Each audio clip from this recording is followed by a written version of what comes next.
Welcome. You have found a quiet place once again. The day is behind you. Whatever it held, its noise, its obligations, its small and large frustrations, none of it needs to come with you into this hour.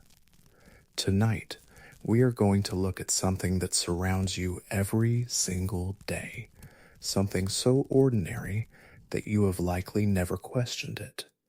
We are going to look at the rules, not laws written in books, not regulations posted on walls, but the unspoken rules, the social customs, the habits and gestures and behaviors that most of us follow without ever asking why.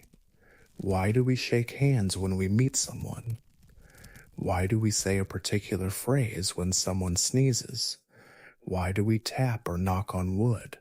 Why do certain colors mean what they mean? Why does the bride stand on a specific side?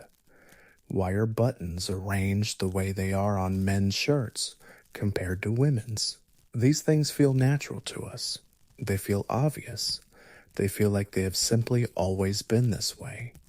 But they have not always been this way. Almost every one of them has a specific historical origin, a practical reason that made complete sense in a particular time and place. And then, long after that reason disappeared, the behavior remained. It became habit, then tradition, then custom, then something so embedded in daily life that nobody thought to ask where it came from. Tonight, we are going to ask.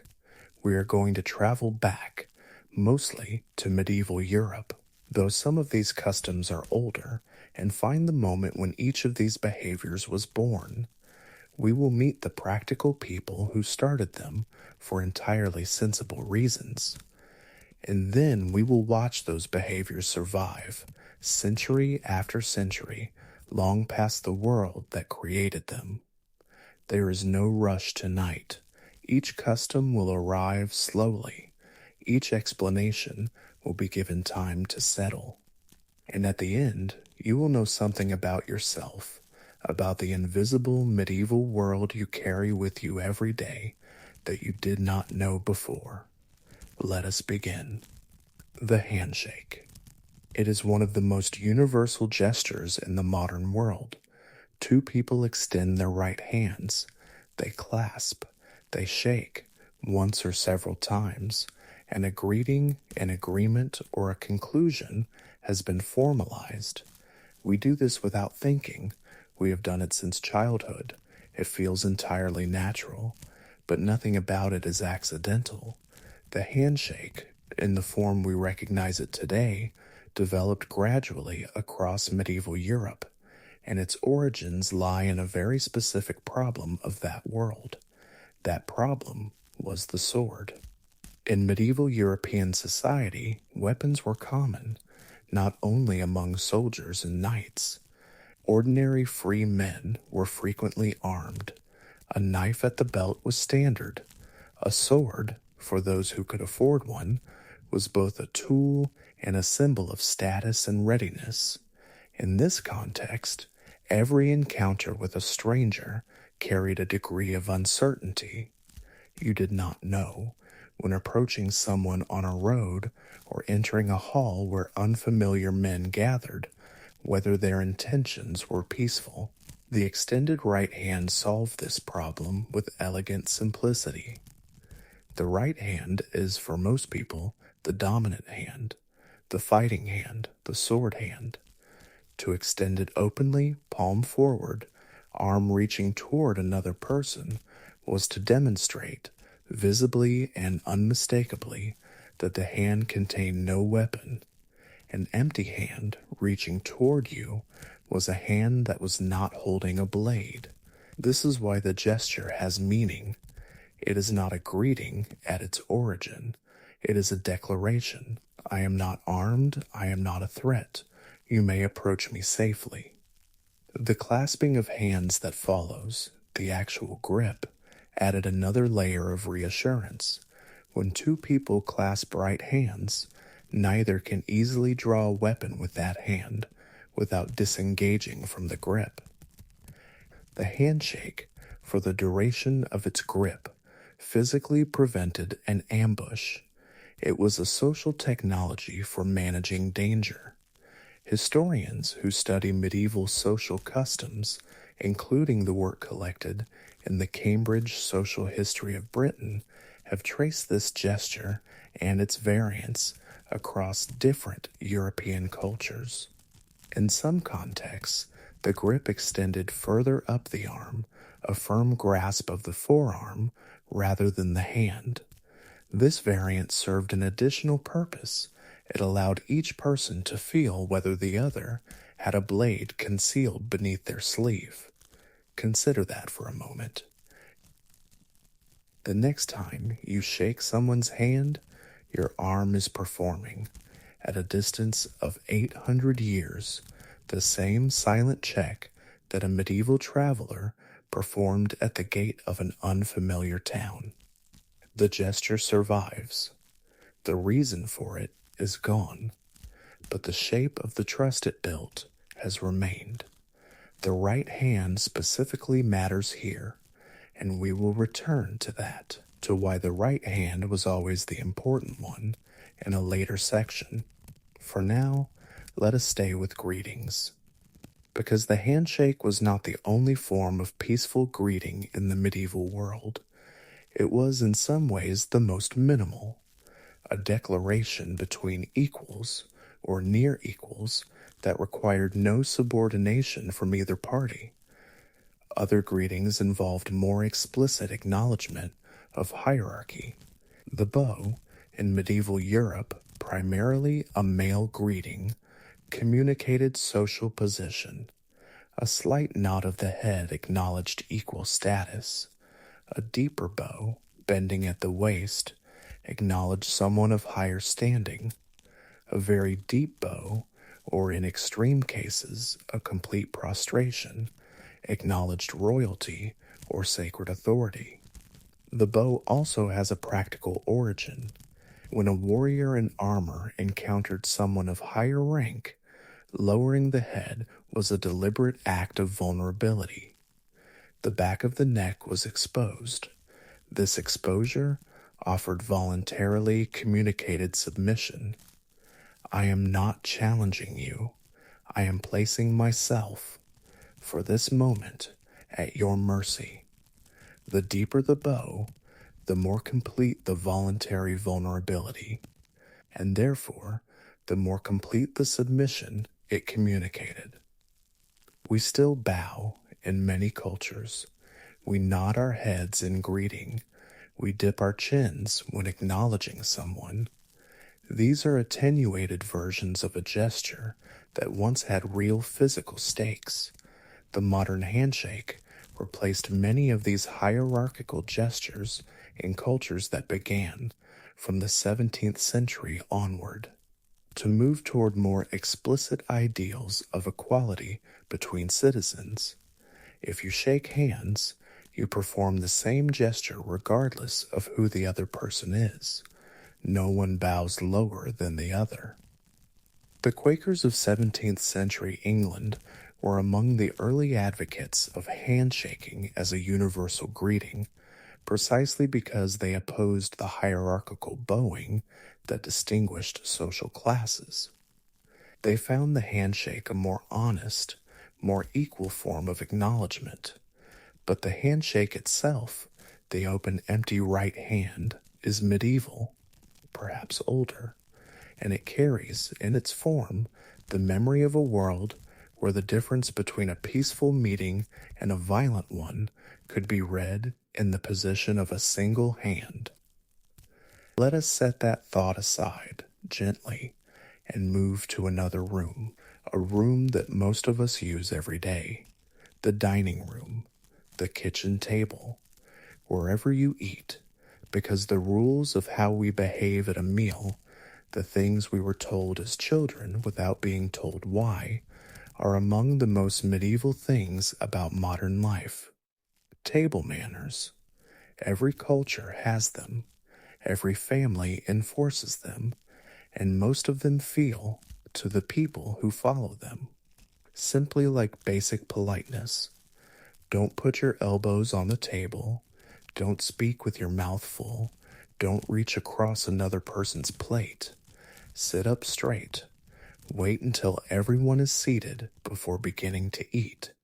These rules feel self-evident, obviously civilized, obviously correct, but each of them was invented.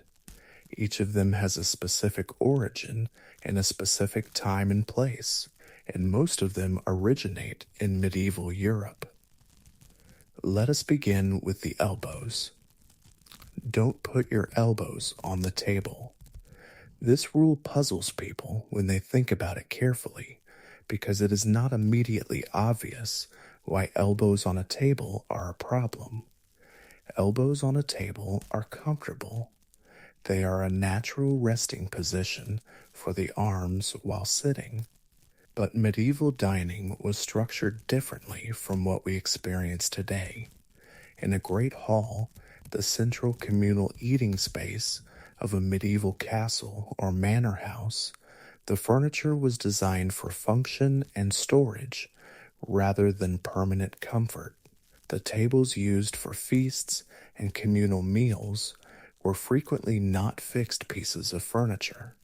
They were boards, long, flat planks of wood, laid across trestles for the duration of the meal, and then removed when the eating was done. This is the origin of the phrase setting the table. Setting meant placing the boards on their supports. Clearing the table meant lifting them off and storing them. The bench seating along these tables similarly had no backs. It was a plank. You sat on it without support. In this configuration, leaning your elbows on the table served a practical function. It stabilized you, allowed you to rest your upper body weight forward, but it also created a problem when many people were seated tightly along a long, narrow board. Elbows extended outward take-up space. In a hall where a lord and his household, his guests and his retainers, were all seated along the same boards, space was limited. An elbowing neighbor was not just impolite, he was physically encroaching. The rule against elbows on the table was therefore a spatial rule, not a moral one. Keep your elbows in. Keep your physical presence contained. Give the person beside you the same room you would want for yourself. It was courtesy born of practical necessity in a confined and crowded space. By the 13th and 14th centuries, the rules of table behavior had become codified. Books of etiquette, such as the Facetus, a Latin instructional poem dating to around the 12th century, and later the Baby's Book, an English courtesy guide from the 15th century, spelled out explicitly how a well-bred person should comport themselves at table. These guides were not written for adults. They were written for young people entering service in noble households, pages, squires, young women placed in households as ladies-in-waiting. They needed to know the rules of their new world, and so the rules were written down. Don't scratch yourself at table. Don't wipe your hands on the tablecloth. Don't dip your fingers into the shared dish and then put them back. Don't blow on your food to cool it. Don't speak too loudly. Reading these rules today, they feel obvious. Of course, you shouldn't do those things. But the fact that they needed to be written down tells us something important. They were not obvious to everyone. They were learned behaviors. Behaviors that required instruction. The talking with food and mouth rule has both a practical and a social origin. Medieval great halls were loud. They were large spaces filled with many people, the sounds of serving, the noise of dogs under the tables. Music if the household was wealthy enough. Speaking clearly and being understood required some effort. A person with food in their mouth could not project clearly. They would need to be louder or to repeat themselves. And in a hall where speech conveyed information, told stories, conducted negotiation and social exchange. A speaker who could not be clearly understood was a speaker who was not contributing usefully. There was also the matter of spraying. In close quarters, at a shared table, food expelled from the mouth of someone speaking forcefully was not merely unpleasant. It was a contamination of shared food and shared space. In a world where disease was poorly understood but universally feared, any unnecessary transfer of material between bodies was instinctively unwelcome. The waiting before eating rule has a specific origin in medieval religious practice. The Christian tradition of saying grace, a prayer of thanks before a meal, was established as a regular practice in medieval European households. This prayer was brief. It was led, typically, by the head of the household or by a chaplain if one was present. It required a moment of stillness at the beginning of the meal, and in a hall with many people of varying ranks, that moment of stillness also served a social function. It prevented the awkward or disrespectful situation of lower-ranking individuals beginning their meal before the lord of the house had taken his seat. The prayer formalized what was otherwise a social hierarchy problem. Everybody waits, and the waiting is attributed to piety rather than protocol. This smoothed the social awkwardness of rank. You were not waiting for the Lord because he was more important. You were waiting because the prayer had not yet been said. The pass to the right rule, the expectation that shared dishes and condiments should be passed clockwise around a table, has a slightly different origin, though it connects to the left-right symbolism we will explore in the next section. Salt in medieval Europe was a commodity of genuine economic value. It preserved food. It made food palatable over winter when fresh supplies were unavailable. Salt roads, actual trade routes dedicated to the transport of salt, crisscrossed medieval Europe. Towns were founded at sources of salt. Wars were fought over it. At a medieval table, the salt cellar, the container holding the household salt, occupied a specific position of honor. In a great hall, the salt cellars sat near the top of the table, closest to the Lord. The phrase above the salt and below the salt described where a person sat relative to this container, and therefore their social rank. To reach across another person or across the table to grasp the salt was presumptuous. It suggested you were taking more than your allotted access to a shared resource. It disrupted the spatial order of the table. Passing in a consistent direction, and the right was conventionally preferred, for the same reasons we will discuss, kept the movement of shared items orderly and predictable. These rules were not arbitrary. They were solutions to real problems of communal eating in a world that was denser, louder, poorer in resources, and more rigidly organized by rank than most of us live in today. The problems changed, the solutions remained, and now they are manners, left and right. This is a topic that runs deeper than table manners, deeper than greetings. It touches something fundamental in the way medieval European civilization organized its understanding of the world. We still say right to mean correct. We still say something is a right when we mean it is legitimate and do to us. We say someone is our right-hand man when we mean our most trusted, most capable ally. We say the opposite things about the left. Left, in the Latin of medieval Europe and the Church, was sinister.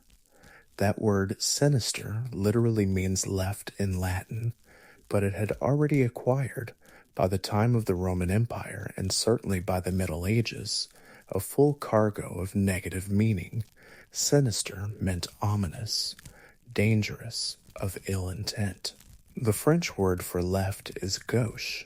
Gauche, borrowed into English, means socially awkward, clumsy, unsophisticated. Why did the left side acquire all of this negative meaning? The answer has several layers, and each layer is interesting. The oldest layer is simply practical. In a world where most people are right-handed, and the proportion of right-handed people in any human population is, and has historically been, approximately 90%, the right side is the active side. It is the productive side, the tool-holding, sword-carrying, writing, building side. The left, by contrast, was the supporting side, the side that held the shield while the right hand struck, the side that steadied while the right side did. A capable left hand was useful, but it was secondary. In agricultural societies, where observation of consistent patterns was essential to survival, asymmetry attracted attention. Most people do a thing one way. The person who does it the other way is unusual, and unusual, in a world where patterns meant safety, drew suspicion. Medieval European Christianity added a theological dimension to this practical asymmetry. Medieval Christian iconography, the visual art of the church, placed enormous emphasis on the right hand of God as the source of blessing and power. The saved, in depictions of the Last Judgment, are traditionally shown on God's right side. The condemned are on the left. This is not a medieval invention. It appears in older texts that predated the Middle Ages, but medieval Christianity elaborated it into a complete symbolic system. The right became the sacred direction. Priests processed to the right. Altars were traditionally approached from the right. Ritual actions, anointing, blessing, many liturgical gestures were performed with the right hand, and in this context, a person who naturally used the left hand for primary activities was doing things in the wrong direction, backwards, opposite to the sacred order. The medieval and early modern practice of forcing left-handed children to use their right hands, a practice that persisted in some places well into the 20th century, grew from this symbolic system. It was not simply tradition or stubbornness. From the perspective of those who enforced it, it was a correction, a normalization of a child who would otherwise move through life at variance with the proper order of things. We no longer believe this. The forced correction of handedness is now understood to be harmful, both to the individual child and to the development of their natural abilities. But the residue of this belief remains in our language, in the word sinister, in the word gauche, in the phrase right-hand man, in the way we still, without thinking, associate rightness with correctness. These words are fossils. They preserve the shape of a belief system that produced them long after that belief system lost its hold on how we actually think about left-handed people. The handshake, which we began with, connects directly to this. The right hand is extended because the right hand is the weapon hand, but also because the right hand is the honorable hand, the trusted hand, the hand associated, in the medieval symbolic world, with everything that is genuine and good and reliable. To extend your right hand was to make a gesture with your most honored appendage. It was not just a practical declaration of unarmed status, it was simultaneously an invocation of everything the right side meant: correctness, trustworthiness, good faith. The left hand extended in greeting would have been read very differently. Even today, in many cultures, using the left hand for greetings or for passing objects to others is considered impolite. The practical reasons that originally created these norms are largely gone. The norms themselves remain. Let us move now to a different kind of custom, one that involves wood. Knock on wood, you have done this. Almost certainly you have done this. Someone says something optimistic about the future, something they hope will continue or not be disrupted.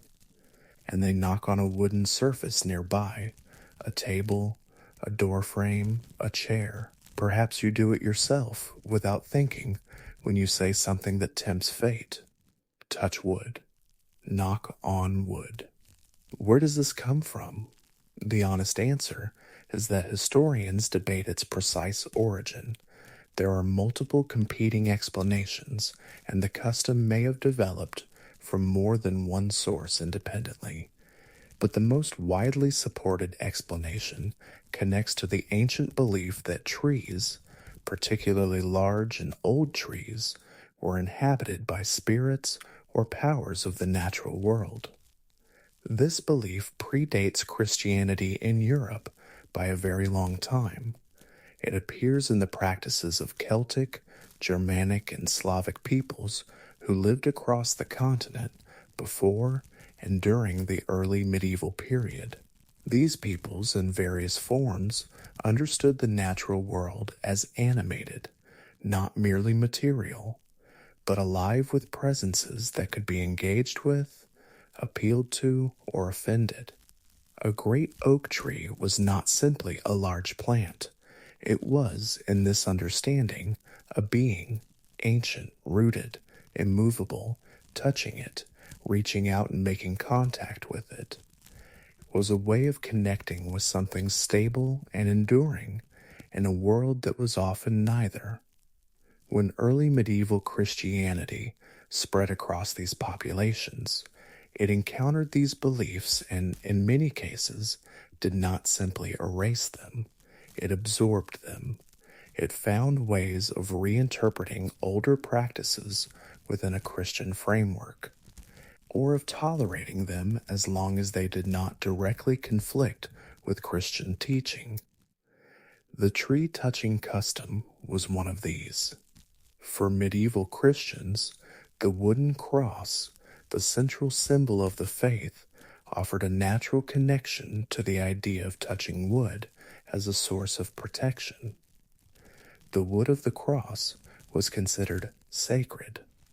Relics of the true cross, fragments of wood claimed to be from the actual cross of the crucifixion, were among the most precious objects in medieval Christendom. They were kept in elaborate reliquaries, gilded cases designed to honor and display them. Churches across Europe claimed to possess pieces of the true cross. Pilgrims traveled vast distances to be in their presence. The wood itself was believed to carry spiritual power. In this context, touching wood, reaching out and making contact with a surface associated with the cross, became a gesture of seeking protection or reassurance. When you said something hopeful about the future, touching wood was a way of placing that hope under the protection of what the wood represented. The custom survived the Reformation, survived the slow secularization of European culture, survived the transfer of these populations to new continents. It survived because it is such a small, easy gesture. It costs nothing. It takes a second. And there is something psychologically satisfying about it, that seems to operate entirely independently of the specific belief that originally produced it. You know, intellectually, that touching a wooden surface does not protect your good fortune, but you do it anyway. Many people do, because the gesture itself carries a feeling of acknowledgement, of recognizing that the future is uncertain, that good things do not continue automatically, that something is being noticed and given weight. The wood beneath your hand, when you knock on it, carries 1,000 years of exactly that feeling. The Belgian historian of manners, Norbert Elias, in his work The Civilizing Process, argued that social customs embedded themselves so deeply into human behavior precisely because they were not accompanied by explanation. Children were taught to knock on wood. They were not told why, and in the absence of why, the custom felt like nature itself, like something that had always been. That is how traditions survive, not by convincing people of their logic, but by making the logic invisible. The sneeze, specifically what we say when someone sneezes. Bless you, God bless you. In German, Gesundheit, health; in various other languages, variations of health, good health. Or divine protection. Why does a sneeze require a verbal response? Why does this particular involuntary bodily action call forth a social acknowledgement in a way that, say, a cough or a yawn does not, at least not always? The most historically documented explanation leads us to a specific moment in history, the year 590 C, the city of Rome.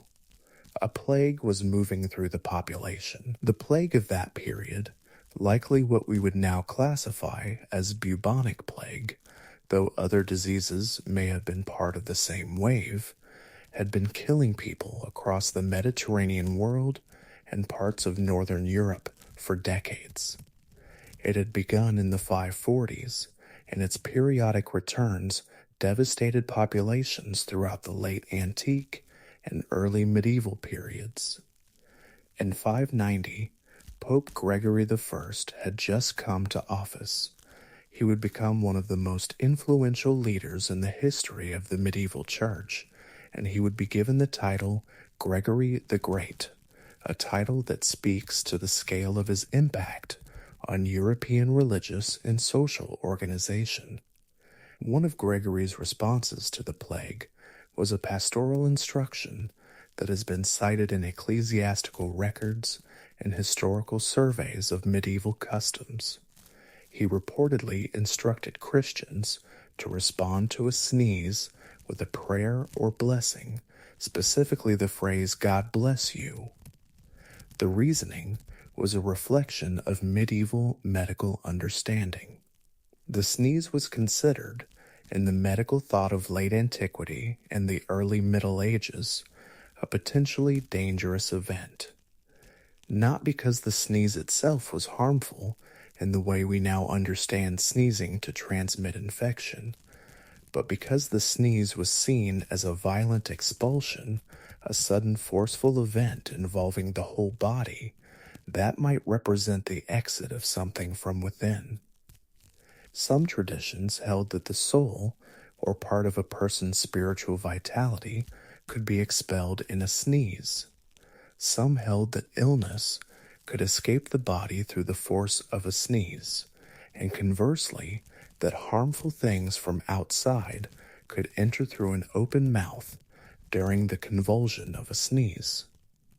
Whether one believed the sneeze was expelling something dangerous outward, or leaving the person momentarily vulnerable to something entering from without, the response was the same: acknowledge the moment with a protective word, call on divine protection, bless the person. Gregory's instruction attached official ecclesiastical weight to a practice that may already have existed informally, and in medieval society when the church endorsed a behavior. It spread with the authority of the institution behind it. By the High Middle Ages, the 11th through 13th centuries, the blessing of a sneezer had become standard social practice across most of Christian Europe. It required no thought, it was automatic. Someone sneezed, you responded with the appropriate phrase. The plague connections faded from memory, the practice remained. And it remains today in most cultures that have roots in medieval European Christianity as an entirely automatic social reflex. You do not decide to say bless you, you simply say it. Before you have thought about it, that automaticity, that bypass of conscious decision making, is exactly what makes medieval customs so durable. They installed themselves in behavior at a level below deliberation. The German alternative, Gesundheit, health, suggests a slightly different tradition, one that focuses not on divine protection, but on wishing the person physical well-being. Both impulses, protection and health, reflect the same medieval anxiety that a sneeze was a moment of vulnerability that deserved acknowledgement. Let us move to a very different kind of custom, one that involves celebration, ritual, and a new beginning. The wedding.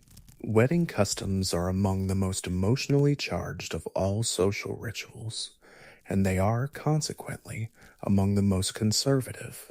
People tend to perform weddings the way they were performed by those before them, adding only modest variation.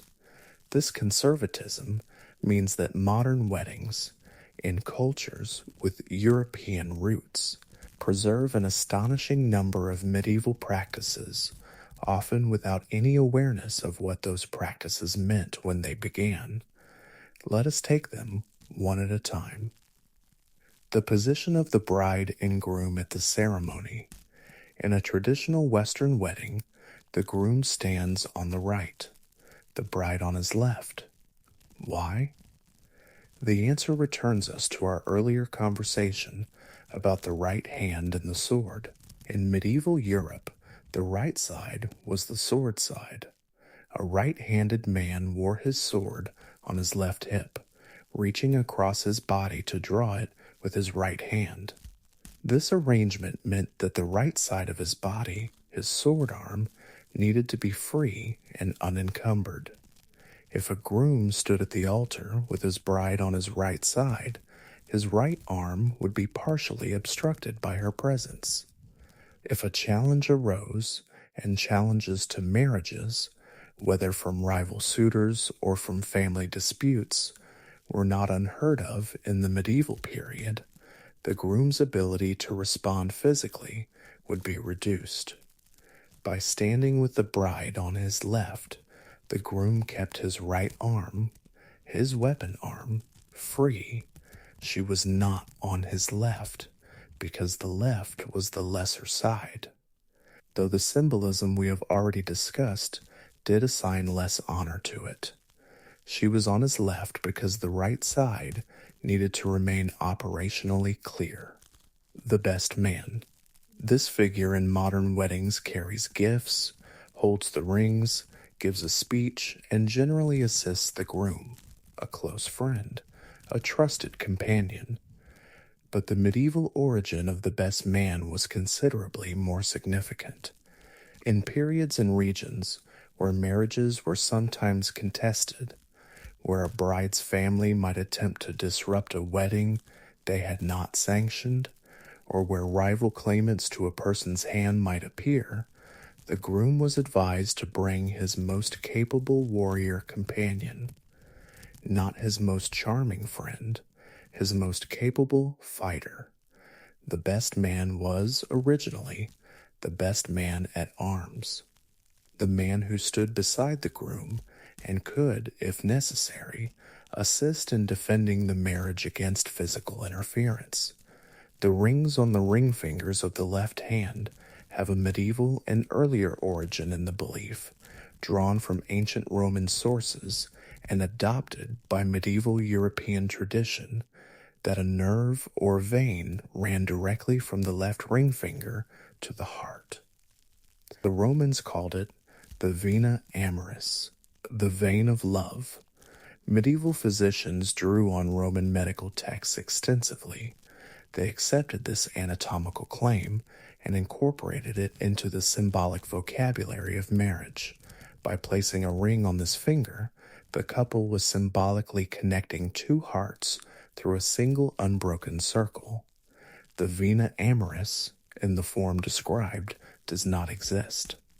Modern anatomy does not support it, but the belief existed and shaped the placement of the ring for centuries. The throwing of rice, or in modern practice, confetti, flower petals, or birdseed over the newly married couple, comes from a longer tradition than just the Middle Ages. But medieval Europe practiced it consistently. The underlying idea was fertility. Grain, rice, wheat, oats, thrown over a couple at the moment of their formal union was a wish expressed in physical form. May you be as fruitful as the field. May your household overflow with abundance. In agricultural societies, where the fertility of the land and the fertility of the family were both essential to survival, the connection between the two felt natural. Throwing grain over a couple was an act of sympathetic wishing. The grain falling around them mimicked the wish for abundance. The carrying of the bride across the threshold of her new home is a custom whose origin is somewhat debated, but the most common historical explanation traces it to the ancient and medieval concern with thresholds as places of vulnerability. The threshold, the doorway between outside and inside, between the public world and the private home, was understood in many traditions as a liminal space, a place where the boundary between the protected and the unprotected was thin. To step across a threshold for the first time was to enter a new state, and entering a new state was a moment of potential spiritual vulnerability. Carrying the bride across ensured that she did not stumble as she entered her new home for the first time. Stumbling on the threshold was considered an ill omen. It suggested a bad beginning. By carrying her, the groom eliminated the possibility of stumbling. The gesture is now entirely symbolic, disconnected from any belief in threshold spirits or ill omens, but the shape of the gesture survives intact. Clothing. The rules of how clothing is constructed and worn are not immune to historical origin. Consider the buttons on your shirt. If you are wearing a shirt made for a man, the buttons are on the right side. The right button edge overlaps the left. If you are wearing a garment made for a woman, the arrangement is reversed. Buttons on the left, overlapping to the right. This is so standardized in clothing manufacturing that most people accept it as simply how things are. But it is not an engineering necessity. It is a historical convention, and it has a specific medieval origin. The explanation most commonly given by historians of fashion and clothing is this: wealthy women in medieval and early modern Europe did not dress themselves. They had servants, ladies in waiting, maids, attendants, whose specific responsibilities included helping their mistress dress and undress. These attendants stood in front of the woman they were dressing and fastened the garments. When fastening buttons from the front, facing the person being dressed, the most natural and efficient direction for a right-handed person is from the dresser's left to the dresser's right, which, when you reverse the orientation, means the buttons are placed on the garment's left side. Women's clothing was designed to be fastened by someone standing in front of them. Men's clothing was designed to be fastened by the men themselves. A right-handed man fastening his own buttons naturally works from his own right to his own left, so the buttons are placed on his right. This distinction began among the wealthy, where women regularly had servants. But as fashion conventions spread downward through society, as they always do, the button placement convention traveled with them. Even women who dressed entirely themselves adopted clothing with the buttons on the left, because that was the shape of women's clothing. It has remained that way ever since. Buttons themselves are not that old, in the form we use them today. The functional button with a buttonhole appears in European records from around the 13th century. Before that, clothing was fastened with pins, brooches, laces, and ties. The rapid adoption of the button across European clothing in the 13th and 14th centuries was something of a fashion revolution. Suddenly, garments could be fitted much more precisely to the body. Sleeves could be tightened, collars could be adjusted. The silhouette of clothing could be controlled in ways that were not previously possible. Medieval tailors understood immediately the implications of this small technological change, and they built conventions around it that have lasted to the present day. Black as the color of mourning is another convention whose medieval roots are clear. Black was not always the mourning color. In some earlier traditions, white was the color of mourning. In some cultures, it still is. But in medieval and early modern Europe, black became the standardized color of grief for a specific convergence of reasons. The first was dye. Black dye, produced reliably and consistently on fabric, was expensive and technically demanding in the medieval period. To dress an entire household in black during a period of mourning, to supply black garments to family, servants, and attendants, was a visible expenditure of resources. An announcement of wealth. Noble and royal households made this expenditure. It became associated with formal official mourning among the upper classes, and from the upper classes, the convention spread. The second reason was symbolic. Black in medieval Christian iconography was the color of the absence of light. Light was associated with the divine, with life, with goodness. The absence of light, darkness, blackness, was the natural color of grief, of loss, of the withdrawal of joy. This symbolic logic made black feel right for mourning in a way that connected to the deepest layer of medieval religious understanding, not merely conventional.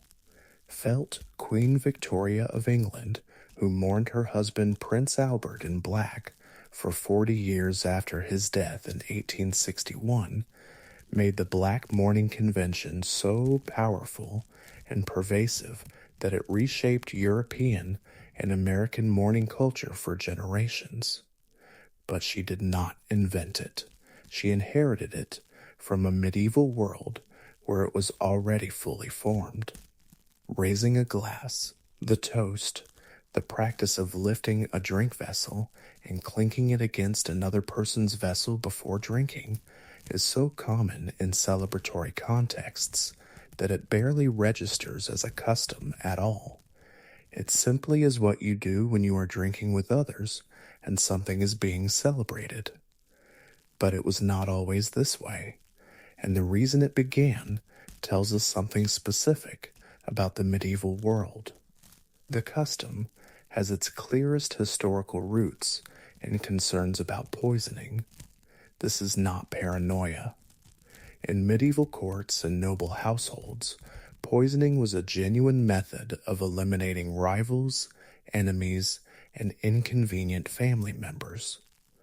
It was not the commonest form of violence that remained the blunt kind, but it was practiced, feared, and written about extensively in historical records, in legal accounts, and in the political chronicles of the medieval and early modern period.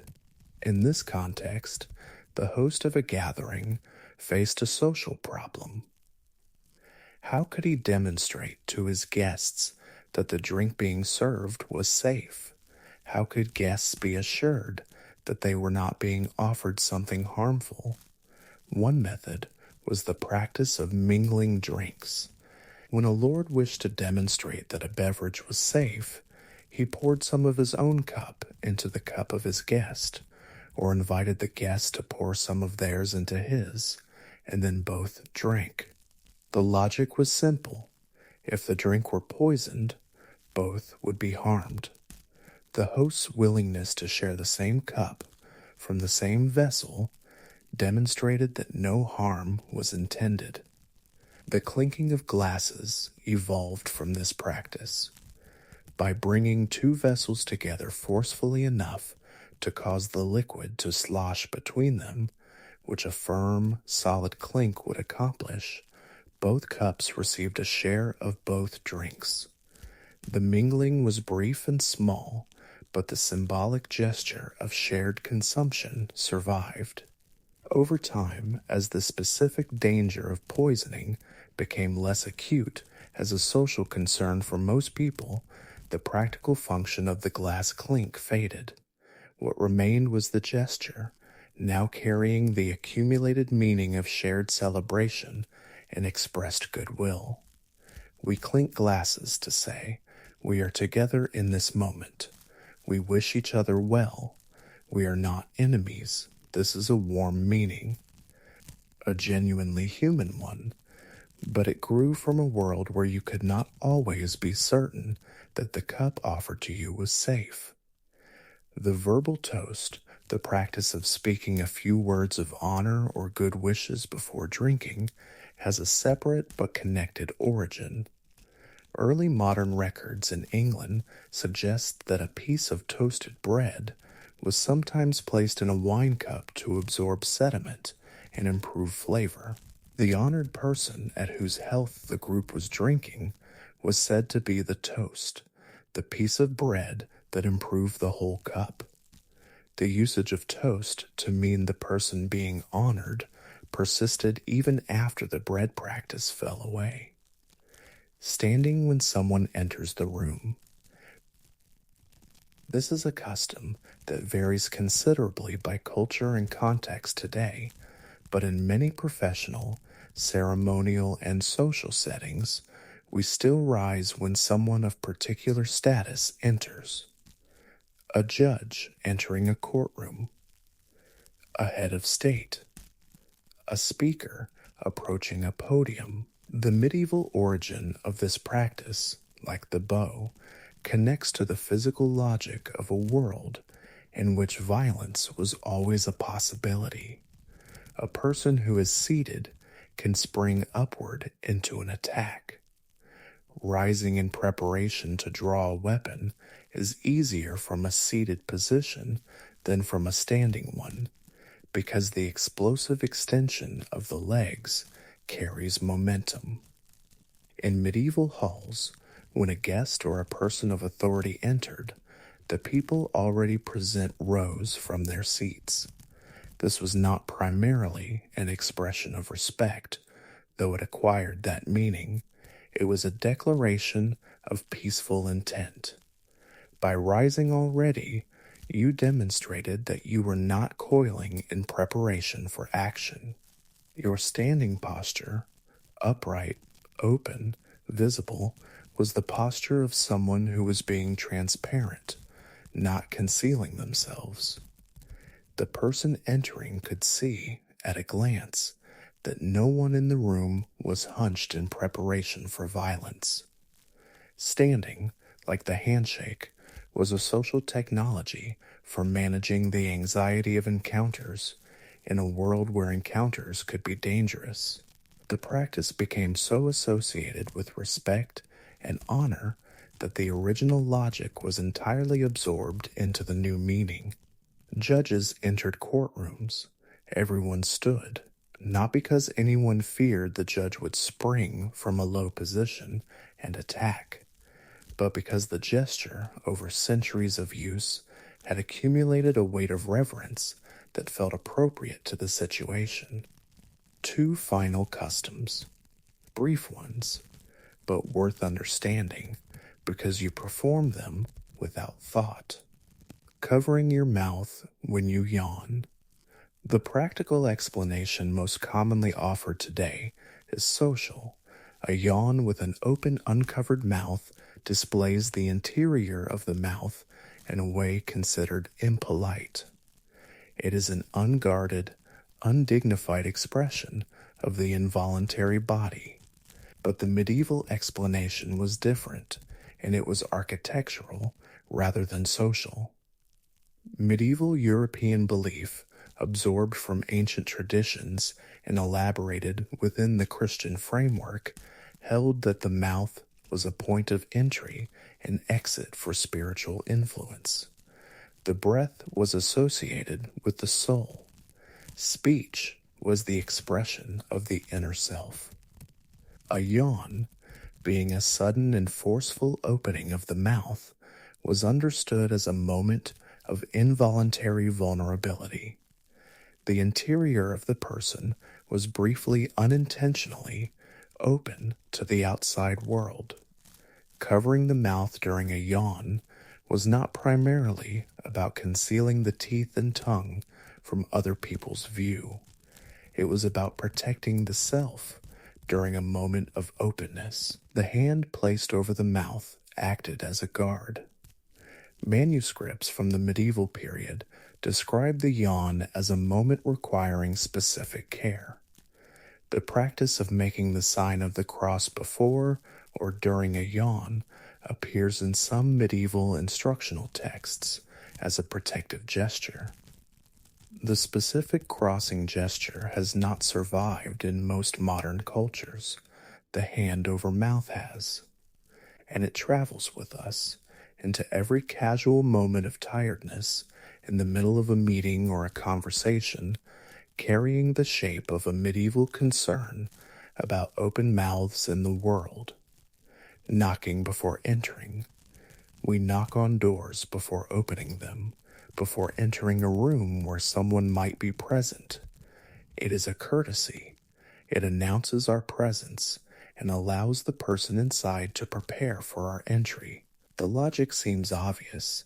You knock to avoid startling someone, to allow them to compose themselves, to give them the choice of whether to admit you. But the specific convention of knocking, the number of knocks, the sequence, the pause before the door opens, has roots in medieval castle architecture and its logic. Medieval doors were thick, made of heavy wood or reinforced with iron. They had no windows or panels through which either side could see. A closed door in a medieval building was a genuine barrier, visual as well as physical. From the inside, you had no way of knowing who was on the other side of a closed door. From the outside, you had no way of knowing whether the room was occupied or whether entry was appropriate. The knock served as a communication protocol across this barrier. The number and character of knocks could convey information. A single heavy blow might indicate urgency or authority. A softer sequence might indicate a servant or a person of lower rank requesting admittance without demanding it. The pattern of knocking was a language.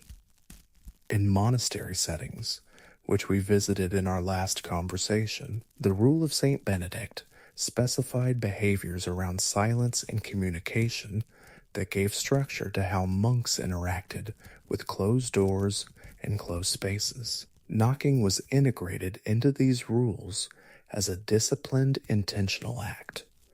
The knock survived the thick medieval door.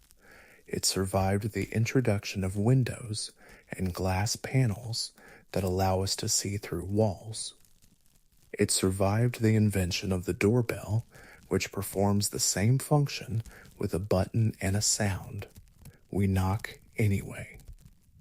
Because the gesture, the physical act of knuckle meeting wood, carries a human quality that the doorbell press does not quite replicate. It is personal. It involves the body. It says, I am here. I am a person. I am asking, not demanding. That quality, the asking rather than demanding, the personal rather than mechanical, is what makes the knock feel more polite than any alternative, even when the alternatives perform the same function perfectly well. Knocking is medieval courtesy, preserved in the gesture of the hand. We have spent this evening with 10 customs: the handshake, table manners, the meaning of left and right, knocking on wood, saying bless you, wedding traditions, the buttons on clothing, the toast, covering the mouth, knocking at the door, 10 small behaviors, 10 ordinary things, and behind each of them, a specific world with specific problems that demanded specific solutions.